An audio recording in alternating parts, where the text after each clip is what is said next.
ಭಾರತೀಯ ಸಂವಿಧಾನಕ್ಕೆ ಎರವಲು ಪಡೆದ ಅಂಶಗಳು. ಬ್ರಿಟನ್ ಸಂವಿಧಾನದಿಂದ ಸಂಸದೀಯ ಸರ್ಕಾರ ಪದ್ಧತಿ, ದ್ವಿಸದನ ಶಾಸಕಾಂಗ ಪದ್ಧತಿ ಮತ್ತು ಸಚಿವ ಸಂಪುಟದ ವ್ಯವಸ್ಥೆ, ಸಂಸದೀಯ ಸೌಲಭ್ಯಗಳು, ಕಾನೂನಿನ ಆಧಿಪತ್ಯ, ಶಾಸನೀಯ ನಿಯಮಗಳು, ಏಕಪೌರತ್ವ, ವಿವೇಚನಾಧಿಕಾರದ ಸಿದ್ಧಾಂತ. ಇನ್ನು ಆಸ್ಟ್ರೇಲಿಯಾ ಸಂವಿಧಾನದಿಂದ ಸಮವರ್ತಿ ಪಟ್ಟಿ, ಸಂಸತ್ತಿನ ಜಂಟಿ ಅಧಿವೇಶನ ಮತ್ತು ದೇಶದೊಳಗಿನ ವ್ಯಾಪಾರ ವಾಣಿಜ್ಯದ ಸ್ವತಂತ್ರ.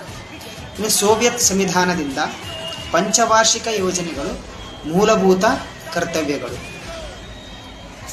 ಐರಿಷ್ ಸಂವಿಧಾನದಿಂದ ರಾಜ್ಯ ನಿರ್ದೇಶಕ ತತ್ವಗಳು, ಭಾರತದ ರಾಷ್ಟ್ರಪತಿಗಳ ಚುನಾವಣಾ ವಿಧಾನ, ರಾಜ್ಯಸಭಾ ಸದಸ್ಯರ ನಾಮನಿರ್ದೇಶನ. ಇನ್ನು ದಕ್ಷಿಣ ಆಫ್ರಿಕಾ ಸಂವಿಧಾನದಿಂದ ಸಂವಿಧಾನ ತಿದ್ದುಪಡಿ ವಿಧಾನ. ಇನ್ನು ಫ್ರಾನ್ಸ್ ಸಂವಿಧಾನದಿಂದ ಗಣರಾಜ್ಯದ ಪರಿಕಲ್ಪನೆ ಮತ್ತು ಸ್ವತಂತ್ರ, ಸಮಾನತೆ, ಭ್ರಾತೃತ್ವ ತತ್ವಗಳನ್ನು ಎರವಲು ಪಡೆಯಲಾಯಿತು. ಇಷ್ಟು ಎರವಲು ಪಡೆದ ಅಂಶಗಳು. ಮುಂದಿನದಾಗಿ ನಾಳಿನ ವಿಡಿಯೋದಲ್ಲಿ